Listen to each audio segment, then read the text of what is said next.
Capítulo 27. Ana chegou na festa. Tal como Marco Polo, ao ver o esquema de segurança, sentiu-se tensa. Quando entrou no salão oval, ficou pasma. Tentando ser discreta, indagou baixinho. — Papai, o que representa tudo isto? — Você merece, minha filha. Nós merecemos. Focalizou de longe seu amado. Ele fez um gesto com as mãos, tentando aliviá-la, como se dissesse: vamos fazer o quê? Relaxe. O conjunto de cordas começou a tocar a marcha nupcial. Parecia produzir um som celestial que percorria as artérias do corpo e penetrava no tecido da alma dos convidados. O vestido branco de seda, com poucas rendas, caía sobre o corpo de Ana, delineando-o de maneira sensual. O vestido era simples, mas ela estava deslumbrante. Por ser tão bela interiormente, era Ana quem dava brilho às suas roupas, e não suas roupas a ela. Os cabelos cacheados, com mechas douradas, repousavam sobre seus ombros como ondas sobre a praia.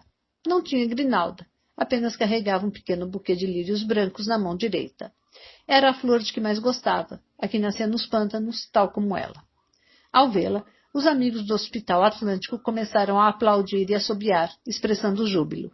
Ninguém os acompanhou, apenas Marco Polo. O salão media 80 metros. Enquanto Ana e o pai andavam lentamente, as pessoas emocionadas os cumprimentavam com gestos e olhares. Lúcio sentiu-se um rei. Esqueceu por alguns momentos o tumulto inicial. Agradecia com a cabeça os cumprimentos. Enquanto caminhava, resgatava imagens do passado de Ana. A sua pequena filha crescera e tornara-se uma pessoa encantadora. Ao se aproximarem de Marco Polo, o protocolo foi quebrado mais uma vez. Jaime e Cláudio, que conheciam Ana, não contendo a alegria, levantaram-se e foram ao seu encontro. Lúcio amarrou a cara. Só não os ofendeu porque o momento exigia discrição. Vários convidados também condenaram a atitude deles. Diziam entre si: que povo brega sem cultura. Ana, humilde, os abraçou sem o menor constrangimento e os beijou, borrando levemente a maquiagem. Uma das jovens mais ricas do mundo se enriquecera com bens de que muitos dos presentes eram carentes. A naturalidade e a simplicidade. Seus gestos foram um brinde para os olhos de Marco Polo. Felicíssima, Ana ainda acrescentou. Cláudia, você está magnífica. Jaime, você está belíssimo. Ali Ramadã gritou em voz alta. Que flor, que Alá a proteja. Isaac, do mesmo modo, bradou. Que o Deus de Israel seja o seu cajado e a sua força. Lúcio, envergonhado, apenas movimentava as pupilas para ver as reações dos convidados. Suando frio, entregou a filha ao noivo. Procurou ficar um pouco afastado deles. Não queria ser fotografado ao lado daquela gente bizarra. Não queria ser alvo de chacota nas colunas sociais. Enquanto o juiz iniciava a cerimônia, uma pessoa aproximou-se furtivamente de Lúcio e deu-lhe uma péssima notícia que quase o fez desmaiar. Era o homem que balbuciara cretino para Marco Polo. Sabe quem foi o psiquiatra que denunciou os efeitos do Ventax? Disse como um predador diante da vítima. O crápula que me fez perder 100 milhões de dólares na bolsa de valores no mês passado? Inquiriu Lúcio. Exatamente. Não me diga que o estúpido do meu genro teve a coragem de convidá-lo. Quem é o vilão? É o seu próprio genro, disse o psiquiatra. E com sarcasmo adicionou. Quem tem genro como o seu não precisa de inimigo. O que você está me dizendo, Dr. Wilson? Bradou profundamente abalado. Lúcio, 6 meses antes do debate de Marco Polo com o Dr. Paulo no Congresso do Psiquiatra, havia comprado 60% das ações da indústria farmacêutica que sintetizara o Ventax. Lúcio já era o dono da empresa quando o Dr. Paulo foi subornado. A empresa prometia ser uma mina de ouro se houvesse uma aceitação maciça da nova droga pela classe médica. Marco Polo começara a usá-la logo após o congresso e percebeu importantes efeitos colaterais em seus pacientes. Como foi desafiado pelo Dr. Paulo Melo, resolveu fazer uma pesquisa mais séria sobre esses efeitos. O resultado foi colocado num dos primeiros artigos que tinha publicado. O artigo saíra há um mês numa revista científica e rapidamente ganhou destaque na imprensa mundial, em especial nos jornais e TVs. Lúcio havia amaldiçoado o artigo, mas jamais passara por sua cabeça que Marco Polo fosse o autor. Lúcio repetia obsessivamente. Todo remédio tem efeito colateral. E estão me perseguindo. As ações do laboratório caíram 15% e continuavam em queda. Foi um desastre econômico. Diante dos fatos relatados pelo Dr. Wilson, Lúcio mudou de cor. Começou a ficar taquicardíaco, ofegante, suar frio, parecendo estar diante da pior situação de perigo. O perigo era Marco Polo. A falta de simpatia por ele se converteu em ódio mortal. Imediatamente, mandou um segurança chamar o secretário de segurança. Ofegante, disse-lhe: precisamos interromper este casamento agora. Você está louco, Lúcio? Não, mas vou ficar. O que está acontecendo? Acabei de descobrir que meu futuro genro é o meu pior inimigo. Lúcio, você está brincando. Ele é uma boa pessoa, disse o secretário transtornado. Boa pessoa. Esse homem me fez perder 100 milhões de dólares em um mês. O secretário desmontou. Não estava acreditando. Jamais presenciara um evento tão perturbador. A festa, que já estava confusa, ganhou um clima de guerra. Enquanto isso, o juiz dava continuidade ao ritual. O que seu genro fez? Ele roubou? Quase isso. Ele acabou com a imagem de uma das minhas grandes empresas, o Laboratório Montex. Vou perder uma posição no ranking, disse inconformado. Ranking? Deixa para lá. O Dr. Wilson esclareceu para o secretário. O jovem psiquiatra denunciou na imprensa os efeitos colaterais de um dos nossos mais importantes medicamentos. Ele sabia que a indústria farmacêutica era de seu sogro? Perguntou o secretário. Sem convicção, o Dr. Wilson afirmou. Claro que sim. Ao saber disso, a falta de ar de Lúcio aumentou e ele começou a ter vertigem. Os convidados mais próximos ficaram comovidos ao ver a cena. Pensaram que ele estava emocionado em casar sua única filha. Deve estar sentindo solidão pela partida de Ana e a alegria de vê-la mulher, imaginaram. Pensaram que ele estivesse recordando a pequena filha correndo e brincando e agora assumindo os desafios da vida.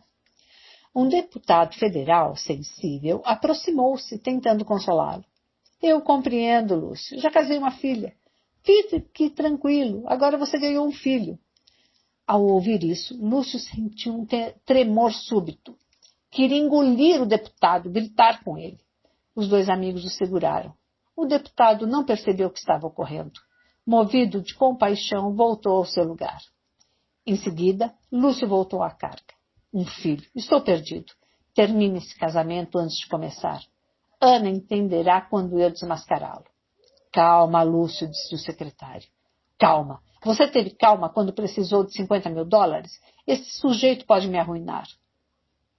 Lúcio Fernandes, como vários de seus amigos, não estava preparado para ser um bilionário.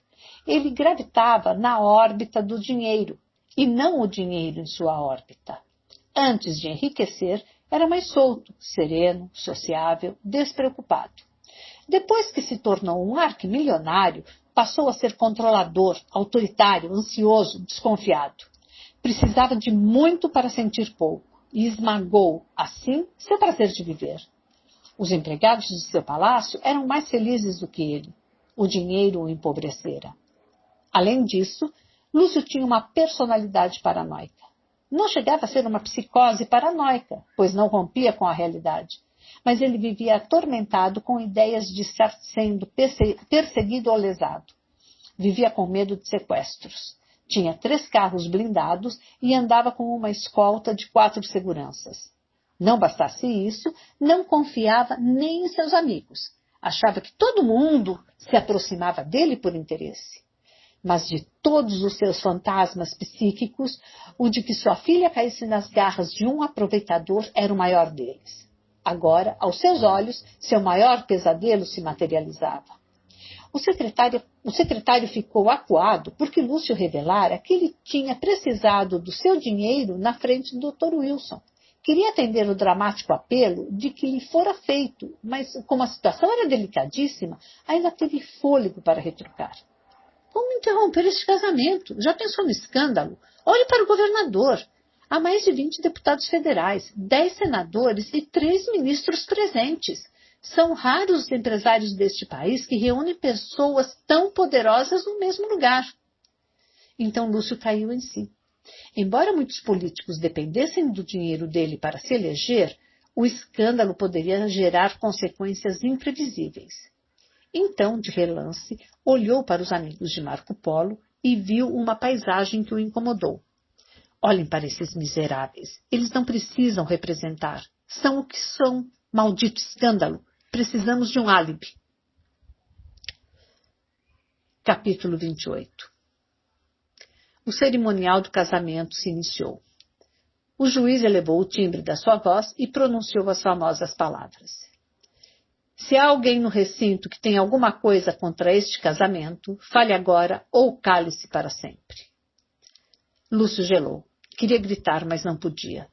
Após um momento de silêncio, uma pessoa bradou na entrada do salão. O noivo abandonou a sua criança. Os presentes fizeram um silêncio mortal. Alguns começaram a passar mal. O juiz emudeceu. O acusador, ainda distante, insistiu. Por que você abandonou a sua criança? Elizabeth sentiu falta de ar e pensou. Jesus Cristo, nunca aconteceu isso em nossa família. Os políticos e empresários ficaram espantados. O secretário de Estado falou em tom baixo. A festa do ano promete ser o escândalo do século. As mulheres exclamavam. Que vergonha! Como alguém pode abandonar um filho? Todos começaram a condenar Marco Polo. Lúcio, num sobressalto, levantou-se, pegou o braço do secretário e disse. Esse é o nosso álibi. Esse cara nunca me enganou. Chame os seguranças. Retire Ana imediatamente do local. Calma, Lúcio. Espere. Esperar o quê? Isso pode gerar uma agitação incontrolável. A integridade física das autoridades poderá ser colocada em risco, disse Trêmulo. O homem estranho começou a se aproximar e a bradar. Você deixou a criança chorando, sem respirar. Alguns convidados comentavam. Assassino! Esse sujeito não vale nada.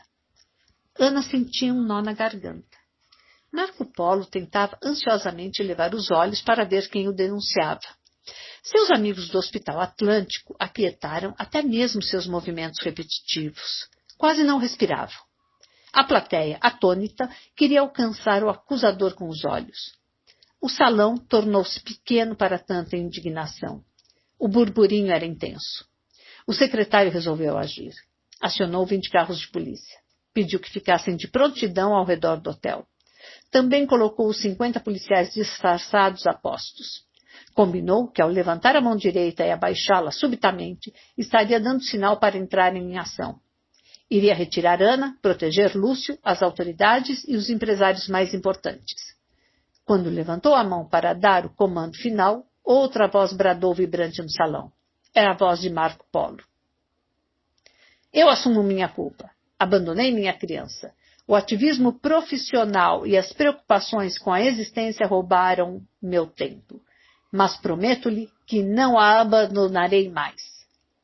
As senhoras idosas começaram a dizer umas para as outras. Que pai desnaturado! Como pode trocar o trabalho pela sua criança? Isso é desculpa. Alimente-a com sabedoria, nutra-a com simplicidade, irrigue-a com liberdade. Não deixe sua criança morrer, eduque-a. O estranha falou com voz mais alta. Lúcio expressou.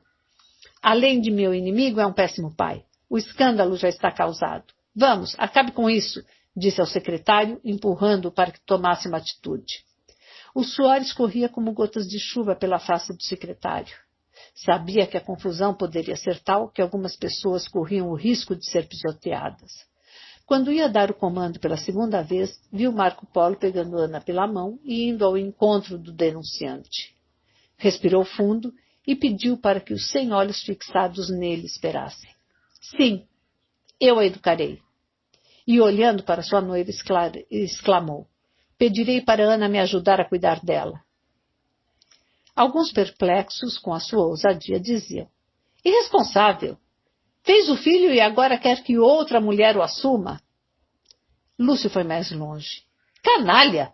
Quer introduzir um bastardo na minha família? Tem de ser agora, secretário. O secretário ergueu pela terceira vez suas mãos. Não podia desagradar quem tanto favorecera. Quando ia abaixá-la e dar início à agitação, outra voz ocupou o ambiente. Para a perplexidade dos presentes, em especial de Lúcio, uma jovem que sempre fora frágil, tímida, insegura e que não se expressava em público entrou em cena. Ana exclamou. Cuidarei da criança de Marco Polo como se fosse meu filho. E olhando para os presentes, acrescentou. E quem não deixar sua criança interior viver, perderá sua espontaneidade, destruirá sua simplicidade, sufocará sua criatividade. Será infeliz diante de Deus e diante dos homens. Transformar-se-á num miserável, ainda que viva em palácios. Será estéril em sua inteligência, ainda que seja um intelectual. Os deputados, os senadores, ministros, banqueiros, industriais e suas esposas quase tiveram um ataque de pânico coletivo. Ofegantes, passaram as mãos no rosto, coçaram as cabeças, entreolharam-se e ficaram profundamente abalados. O denunciante se aproximou. Marco Polo proclamou. Falcão, meu amigo, só faltava você nesta festa. Ele e Ana o abraçaram afetuosamente e o beijaram. A plateia saiu do assombro e aos poucos foi se deslumbrando. O irreverente Falcão não podia aparecer de outro modo. Ele nunca se preocupara com a maquiagem social. Neste sublime momento da vida de seu querido amigo, não se importou com formalidades, nem se preocupou com o que os outros poderiam pensar das suas reações. Queria dar publicamente o melhor presente que um ser humano pode dar, seu coração. Seu jovem amigo estava se tornando famoso e saturado de atividade. Isso alegrava Falcão e, ao mesmo tempo, o preocupava. Sabia que, se Marco Polo, bem como qualquer pessoa que atinge o sucesso, não tomasse cuidado, poderia destruir no âmago do seu ser a criança curiosa, aventureira, ousada, que ama, que cria, que sonha e que se encanta com a vida. Sabia que o único lugar em que não era admissível envelhecer era no território da emoção. Muitos convidados já haviam destruído sua criança interior e viviam num asilo emocional. A existência havia perdido sabor. Viviam porque estavam respirando. Não se questionavam, não se interiorizavam e não percebiam que a vida e a morte eram fenômenos indecifráveis no teatro da existência. Tornaram-se plateia neste insondável teatro. Movimentavam-se muito, mas não saíam do lugar. Eram deuses ricos, famosos, mas falidos. Ana já havia estado com Falcão algumas vezes. Concordava e aprendia com as ideias dele e de Marco Polo. Eles a contagiaram com sua borbulhante alegria, sua coragem para explorar o novo e pensar diferente. Um ajudava o outro. Queria ser como eles, raciocinar como adulto e sentir como criança. Falcão estava presente porque também queria agradecer a Marco Polo por ter rompido seus paradigmas e ajudado a resgatar seu filho.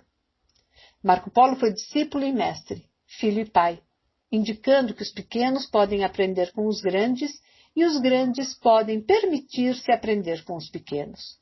Não há hierarquia no terreno da sabedoria. Após ver sua filha e Marco Polo beijarem um estranho homem, Lúcio não se aguentou. Sentou-se e só conseguia dizer: isso é uma miragem. O que está acontecendo?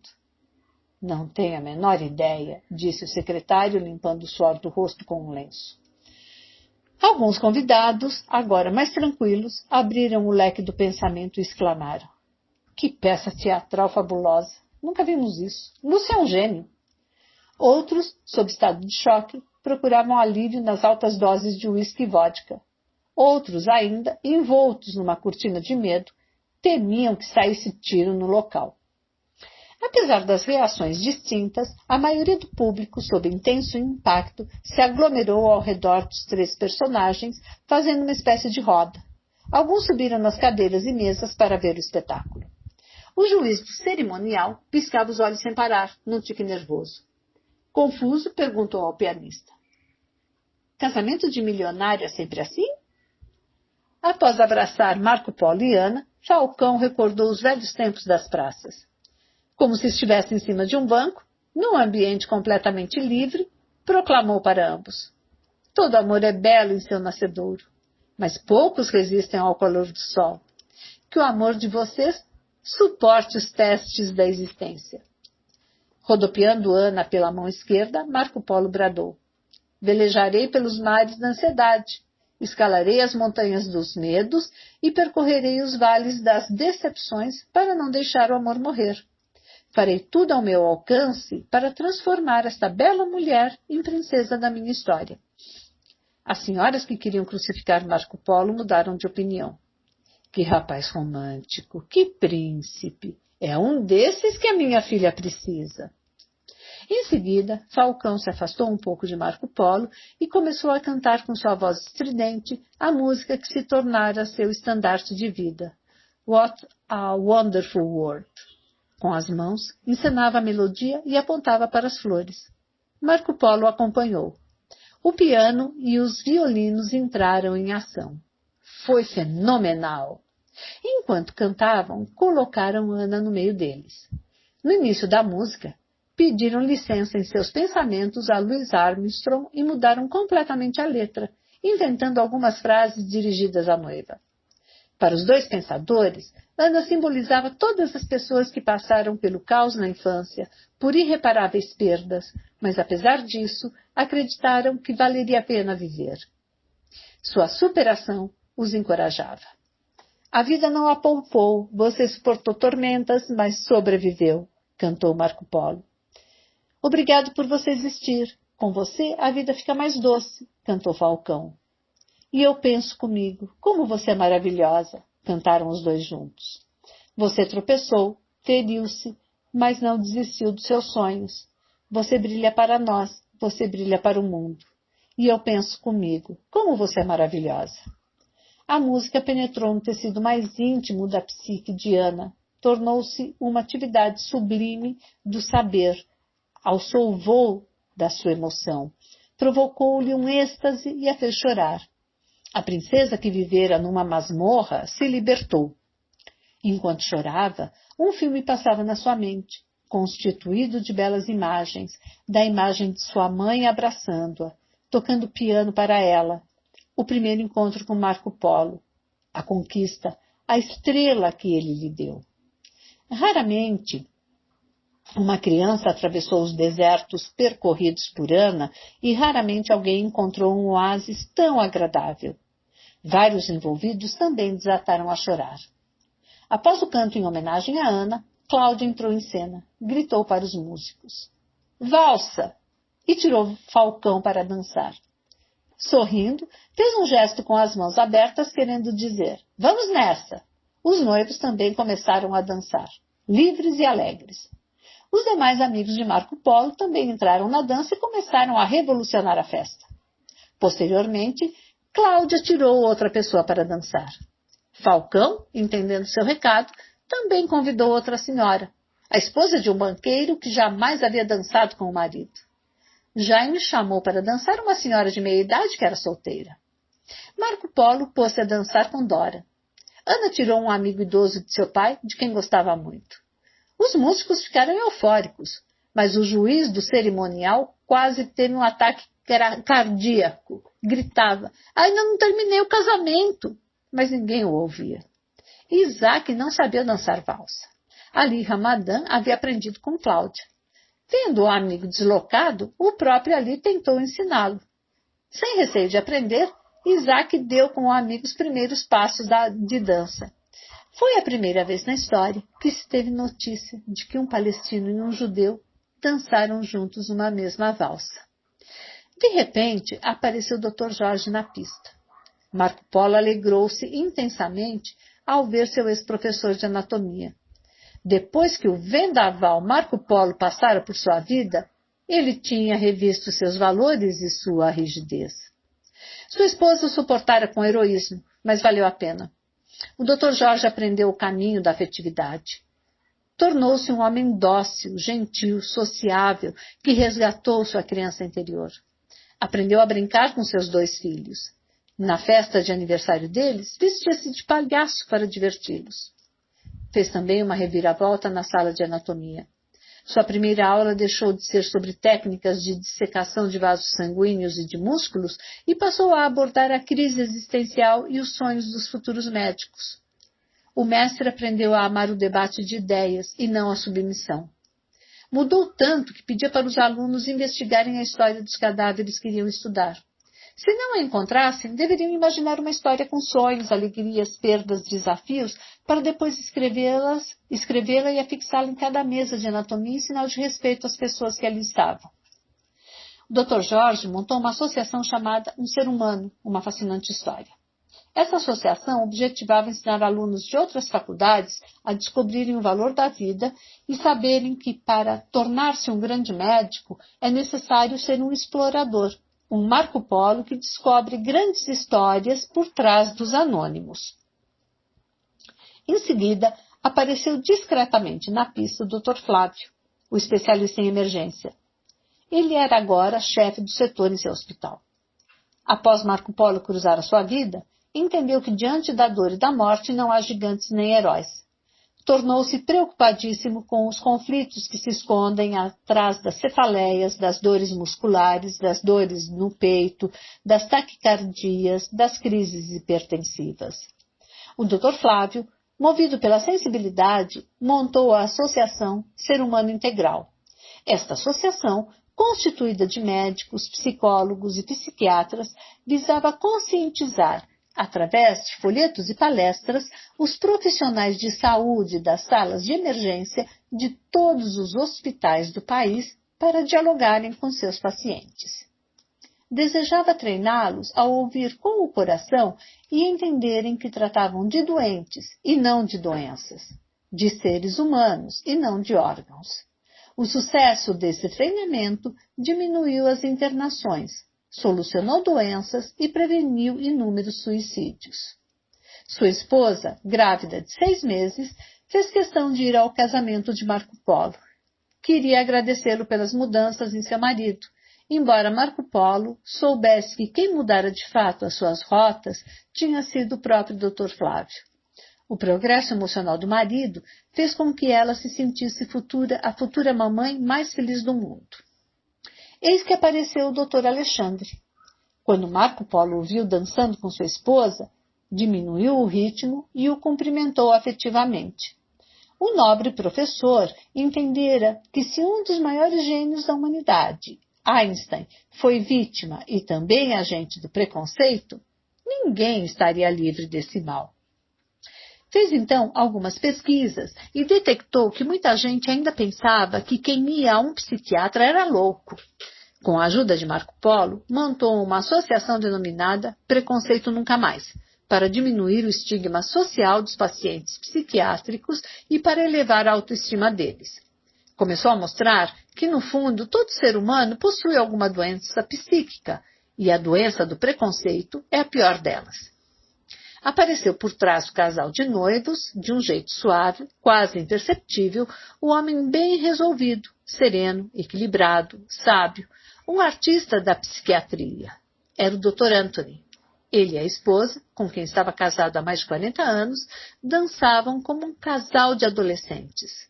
Os noivos pensaram, queremos envelhecer como eles, pois a maneira com que se olhavam revelavam que eles tinham transformado a fase de menor força muscular na fase de maior força de emoção e de cumplicidade do amor.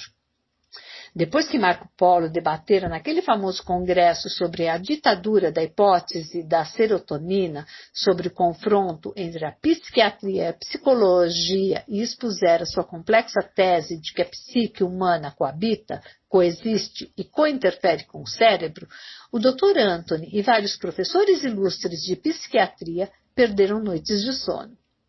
Chamaram o jovem psiquiatra para montar uma sociedade científica destinada a estudar a última fronteira da ciência, a natureza da psique ou alma do Homo sapiens.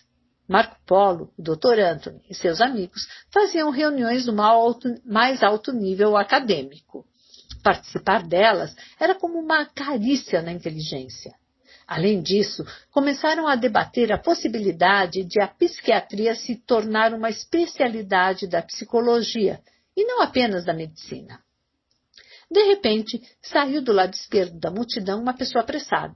Pedia licença com insistência. Caminhava eufórico em direção à pista de dança. Era o Dr. Mário. Ao vê-lo, Marco Polo parou de dançar. Abraçou prolongadamente ele e a sua esposa. Dr. Mário, numa atitude inusitada, beijou-lhe o rosto. Em seguida, o diretor do Hospital Atlântico tomou sua esposa nos braços e, no centro da pista, começou a mostrar seus dotes. Quando conheceu Marco Polo, ele estava no terceiro casamento e em via de separação. Mas depois que o furacão Marco Polo passou pela sua história, as muralhas ruíram. Saiu do seu trono, deixou de ser um psiquiatra em casa, humanizou-se, tornou-se um cavalheiro. Seus 3 filhos, gerados nos 2 primeiros casamentos, estavam fazendo psicoterapia. Dr. Mário era especialista em criticá-los, apontar seus erros e ser um manual de regras. Mas após beber da fonte da espontaneidade e se tornar um dançarino na vida, começou a abraçá-los, beijá-los, cativá-los, ouvi-los. Aprendeu a pedir desculpas, reconhecer suas falhas e ter coragem de dizer que os amava. Seus filhos ficaram simplesmente perplexos com eles. Descobriram, afinal, que tinham um pai psiquiatra e não um psiquiatra pai. Rapidamente evoluíram no tratamento. Deixaram, assim, de ser futuros hóspedes de um hospital psiquiátrico. Dr. Mário deu um salto tão grande na compreensão da existência que começou a ministrar inúmeras conferências nacionais e internacionais, desestimulando a hospitalização na psiquiatria. Entendeu que a internação psiquiátrica causava arrombos no inconsciente. Nos casos em que ela era inevitável, os hospitais deveriam envolver os pacientes com dança, teatro, artes plásticas, levando-os a sentirem-se úteis. Contou com a ajuda de Dora e de outros psiquiatras. Cláudia era uma das mais ativas e Isaac tornou-se o maior patrocinador desse projeto. Isaac e Ali Ramadan também se tornaram sonhadores. Tinham longas conversas com Marco Polo para saber como poderiam fazer para ajudar o povo palestino e judeu a superarem seus conflitos.